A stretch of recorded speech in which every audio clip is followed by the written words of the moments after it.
It's roughly 24,000 years ago, somewhere in what is now Ukraine, and the temperature outside your shelter has dropped to -40 degrees. Not -40 with wind chill.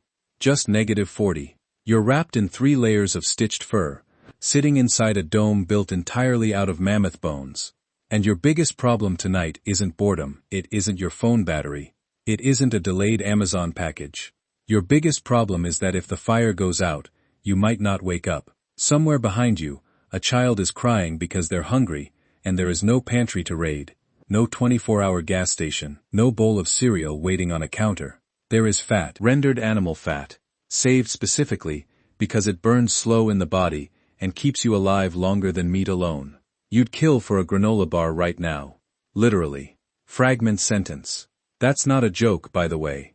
It's basically what this video is about. So here's the real question we're answering today. When the world tried to freeze our ancestors to death, what did they actually do to survive, and how far past normal did some of those choices go? Here's the stakes, and I want you to sit with this for a second. Geneticists studying ancient DNA believe the entire global human population may have dropped to somewhere between 1,000 and 10,000 breeding individuals during certain glacial bottlenecks. Not 10,000 in one region, possibly worldwide. Every single person alive today, all 8 billion of us, may be descended from a group of survivors small enough to fit inside a single football stadium. The Ice Age didn't just make life hard. It nearly erased the species.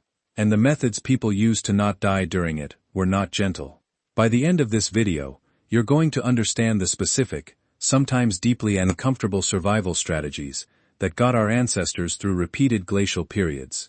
The fat-obsessed diets, the bone architecture, the brutal math of who got fed and who didn't. And yes, the darkest chapter, which involves what happened when even that math failed.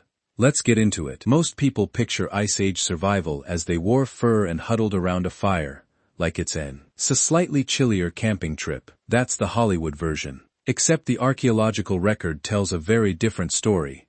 One where survival wasn't foul. It was about ruthless, calculated resource management that today would look less like Bear Grylls and more like a wartime rationing committee. Turns out, staying alive in an Ice Age required decisions that modern comfort has made almost unthinkable to us. The real story isn't inspirational. It's logistical, and it's dark. Let's start with fat, because fat is the whole ballgame. At a site called Ambrosievka, in eastern Ukraine, archaeologists found evidence of a mass bison kill dated to roughly 15,000 years ago, where researchers noted the systematic, near-total processing of every single carcass, not just meat removal, but deliberate bone smashing to extract marrow and rendered fat. Here's the modern comparison.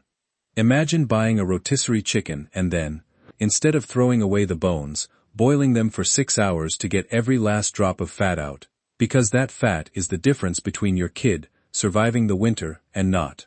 Researchers call this phenomenon bone grease rendering, and it wasn't a delicacy. It was triage. In extreme cold, the human body burns through fat reserves at a dramatically accelerated rate, just to maintain core temperature, and lean meat alone can actually cause a condition modern researchers call but starvation, where you can eat until you be full and still starve to death because your body needed fat calories, not protein, and there weren't enough of them. Let that sink in. People could die of starvation with a full stomach. Case 2. Architecture. At Mezhirik, also in Ukraine, archaeologists uncovered dwellings built from the bones of at least 149 mammoths, dated to around 15,000 years ago, not decorated with mammoth bones, structurally built from them, in place of the timber that simply didn't exist on the treeless glacial steppe. Skulls stacked as foundation blocks, tusks curved into doorframes, the whole thing likely covered in hide and packed with snow for insulation. Think about the logistics for a second. Each mammoth skull alone could weigh several hundred pounds. This wasn't a weekend build. This was the Ice Age equivalent of pouring a concrete foundation. Except the concrete was an extinct megafauna's skeleton. And they didn't just build one. Multiple bonehouse structures have been found clustered together, suggesting semi-permanent winter villages made entirely out of the dead. Case 3, and this is where it gets uncomfortable. Resource triage among the living. Bioarchaeologists, studying skeletal remains from multiple Upper Paleolithic sites in Europe, have found evidence consistent with what researchers term differential provisioning during confirmed famine periods. Meaning isotope and growth marker analysis on some juvenile and elderly remains shows signs of chronic nutritional stress far more severe than that seen in prime-age adults from the same sites. Theory number 1. Food was allocated first to the individuals most likely to survive and reproduce. Theory number 2. It was allocated based on labor contribution. Hunters and toolmakers first. Theory number 3. And this is the one most researchers lean toward, for the harshest bottleneck periods. Some groups may have made active decisions about who received calories at all, when there simply wasn't enough to go around, meaning care itself became rationed. Not neglect through cruelty, neglect through arithmetic. Do you feed the toddler who might not survive the season anyway? Do you feed the elder who can no longer travel with the group when the group has to move to find food? These aren't rhetorical horror movie questions. These are decisions researchers believe real family units were making, repeatedly, for thousands of years. Case 4 takes us to Gough's Cave, in England, dated to roughly 14,700 years ago, where researchers identified human bones bearing cut marks, percussion fractures consistent with marrow extraction, and even a human skull that had been modified into what appears to be a drinking cup, with the edges carefully smoothed. Not metaphorically processed like an animal carcass, literally processed using the exact, insane butchery technique used on deer and horse remains found at the same site. Researchers remain divided on the why.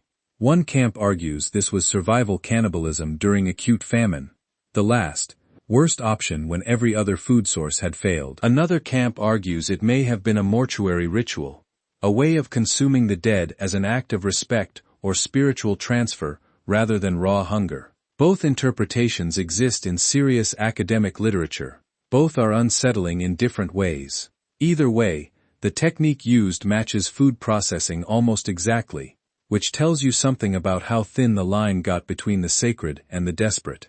Case 5.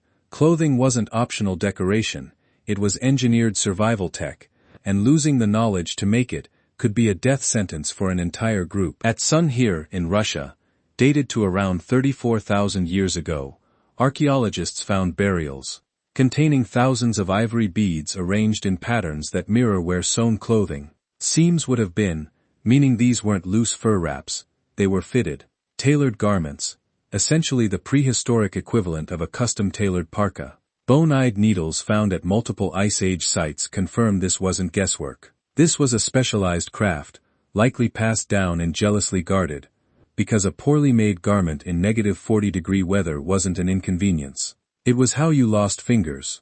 It was how you didn't come back from the hunt. Case 6, and this one is genuinely strange to modern ears. Communal sleeping arrangements that went well beyond cuddling for warmth.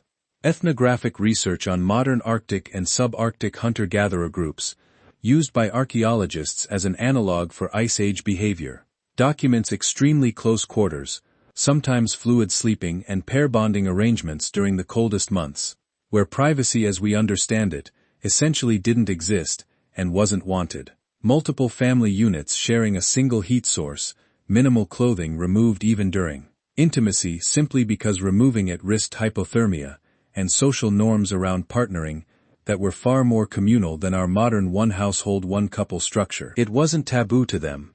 It was thermodynamics. The prehistoric equivalent of your entire apartment building deciding to move into one unit. For the winter, because splitting the heating bill 7 ways beats freezing alone. Now here's the turn, and it's the part of this video that's hardest to sit with.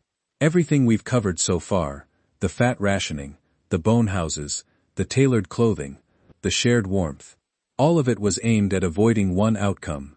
The moment when the math simply didn't work anymore. When there wasn't enough fat, wasn't enough shelter, wasn't enough calories, to keep everyone alive through to spring. And in those moments, the evidence suggests some groups made the unthinkable calculation of letting the most vulnerable go first. Not out of malice, but because a group of 8 adults could sometimes survive a famine that a group of 8 adults plus 3 children and 2 elders could not. Some researchers studying skeletal demographics at multiple Ice Age sites have noted troubling gaps, age cohorts that are simply underrepresented in the burial record during known climate stress periods, particularly very young children and the elderly. We don't get a clean written explanation. There's no diary entry. What we get is silence in the bones, and the silence is its own kind of evidence. This is the point where survival strategy stops sounding clever and starts sounding like grief. So back to that moment in the bone house: fire dying, child crying, fat rationed by the spoonful. Did they survive that night? Statistically, most groups did, most nights. The Ice Age wasn't a non-stop catastrophe. It was thousands of ordinary nights, punctuated by genuinely brutal ones. But the honest answer to the question we started with, what did ancient humans actually do to survive extreme cold, is that they didn't survive it through toughness or heroism, the way we like to imagine. They survived it through cold, precise, often heartbreaking logistics. Fat over meat, bone over wood, shared warmth over privacy, and sometimes, unbearably, some over all.